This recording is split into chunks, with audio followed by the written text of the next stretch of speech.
Hi guys, my name is Boiti and you're watching Joburg Today. The big issue today is education.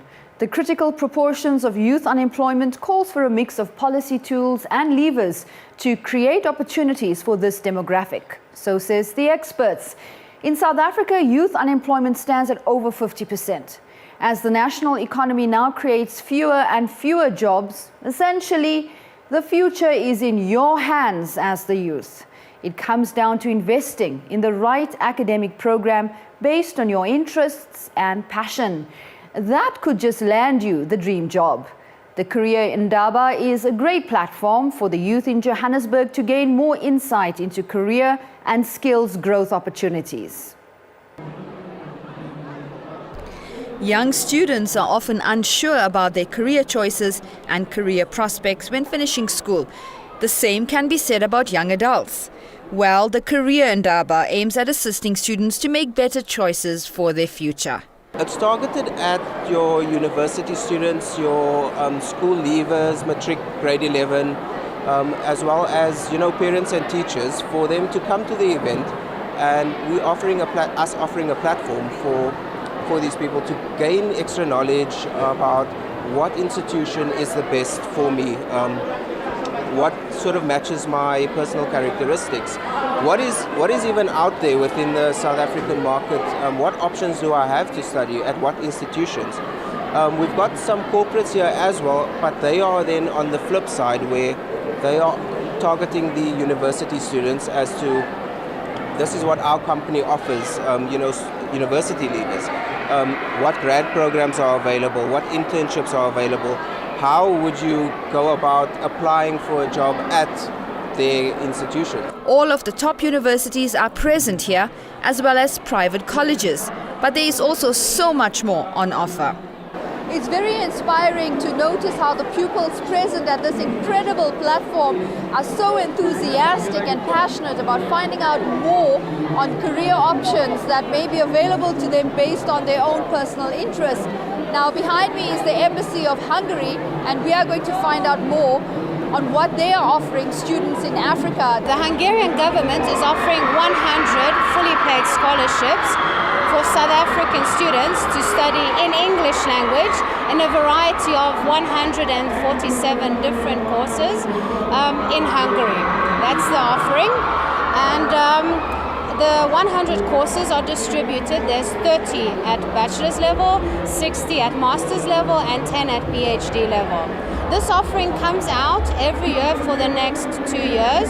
It was offered this year in 2018 and 2019 as well. The scholarship covers the following. It covers your full tuition, so the tuition fee. It covers your accommodation, which can be in a dormitory room, or they contribute to a certain amount if you would like to live outside the dormitory in a private accommodation. It also covers medical insurance during your full stay in Hungary, and you also get a monthly allowance, which is different at each level of study. So at master's, bachelor's, and PhD, it's a different amount that is covered in this monthly allowance. Sounds like an amazing opportunity for pupils in South Africa to take advantage of, and a great incentive to work hard in matric and score well so that you can qualify for a full scholarship to Hungary. You probably heard all the screaming taking place in the background, and that's where all the fun is happening. So we're going to go and check out exactly why they are screaming. All the excitement, as it turns out, was taking place at the MultiChoice stand, where students are given a first-hand account of career options at MultiChoice, from the technical side of camera work to TV presenting. For students who are interested in getting straight into business, the NYDA can help. The entrepreneurship program, we call it EDP when you come to our offices. So it's focused mostly on people that have got business ideas. So you can be a young person between ages of 18 to 35. So you have a business idea, you're thinking of starting a business, but you don't know where to start. So we start you off with the entrepreneurship development, which is going to guide you and give you a direction on how to start a business, or how to do entrepreneurship profiling, how to conduct research. Because before you can even start a business, you need to do research. Before you can say I'm an entrepreneur, research is very important. Of course, given the potential in the tourism industry, a career in hospitality simply cannot be overlooked. Hotel School's been going for roughly 20 years now. We are in Cape Town, Durban and Johannesburg, and our Pretoria branch is opening in April this year, hopefully, if all goes well. We specialize in hotel management and professional cooking. I think that with tourism being one of the industries that's really starting to boom in our country, there's a lot more focus on it, especially from a career perspective. We've got a 93% uptake. So from graduation, we've got 93% of our students step straight into a job. What we do is we integrate a practical learning with our courses. So our students will do time at the campus and time in a hotel, time on the campus and back into the hotel throughout the 3 years that they're with us. So by the time they actually graduate, they've got a lot of practical experience. And like I said, more often than not, before they graduate, they're actually employed by the hotel that they did their practical. And finally, if you love horses, then you should really check out what the South African Jockey Academy has to offer. I'm actually considering a shift in career. Nashina Mohammed for Joburg Today. Hello everyone, my name is Kanyam Kangisa and you are watching Joburg Today. It was revealed that the matric class of 2016 saw a 72.5% pass rate, up from 70.7% in the previous year. However, students that excelled in gateway subjects, namely maths and science, were much lower than expected. In science, only 3.7% of pupils who wrote the paper received a distinction. In maths, 3% who wrote the paper received a distinction. Well, Sangari SA offers a unique teaching modality that assists students in these subjects. I chatted to their MD, Bez Sangari, earlier in studio. Bez, welcome. Great to meet you today. It's a pleasure to be here. I think very inspiring, given that maths and science were never two of my favorite subjects in school.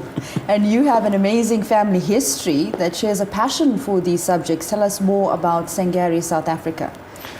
Well, Sangari South Africa has been going for over 21 years now. And our focus has always been around the STEM areas. For those who don't know, STEM is science, technology, engineering, and maths. Thanks for clearing that, yeah.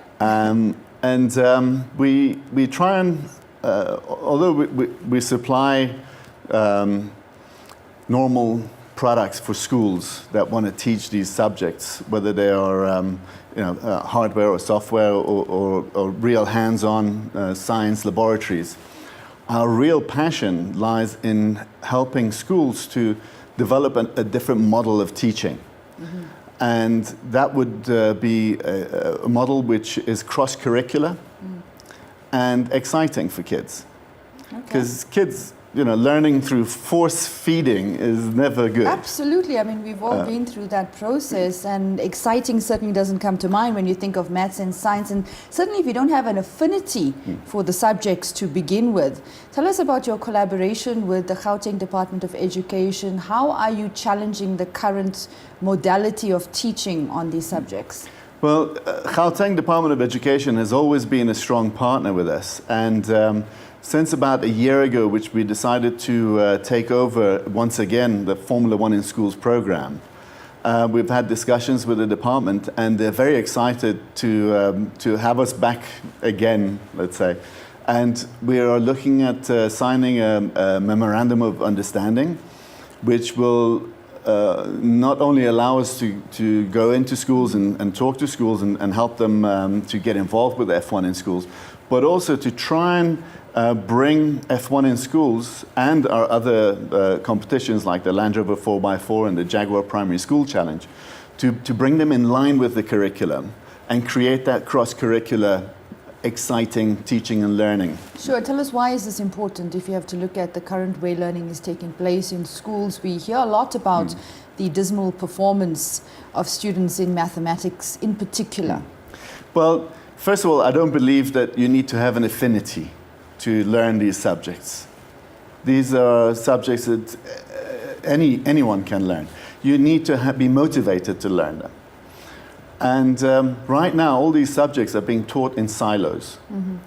And often the question is, when I went to school, I'm sure when you went to school, you often asked, why do I need to learn this? When am I ever going to use this bit of information? Yeah. I'm never going to use this. It doesn't help not having a very inspirational teacher as well Exactly. on the subject. So when you have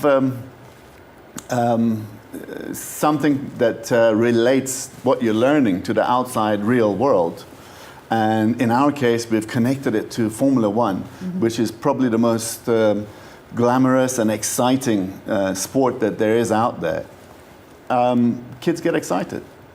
And it's not only just the boys that get excited by having a fast car. Actually, the girls do really well in this program as well. In fact, at times better than the guys. In fact, we found that the teams that they put together, where there's boys and girls cooperating together, the teams do far better. But it actually brings to life all the things that they're being taught in physics. For example, acceleration, the speed of your car, forces and momentum, and these things don't mean anything to a kid. But when you put a car in front of him and you shoot it down the track, then he wants to know how fast is that car going. How can I make it go faster? What does the drag coefficient mean? They start asking the questions and they start doing their own research. So you got to get kids excited before you can teach them anything. You got to open them for learning. Hey, Shapagunjani, this is KO, Mr. Cash Time, this kind of God. And right now you're checking out Joburg Today. Like us on Facebook, joburgtoday.tv, and follow us on Twitter at Joburg Today. And that brings us to the end of the show. For more coverage on the city, do check out our playlist. And that's it from me, Nashina. Enjoy the rest of your day.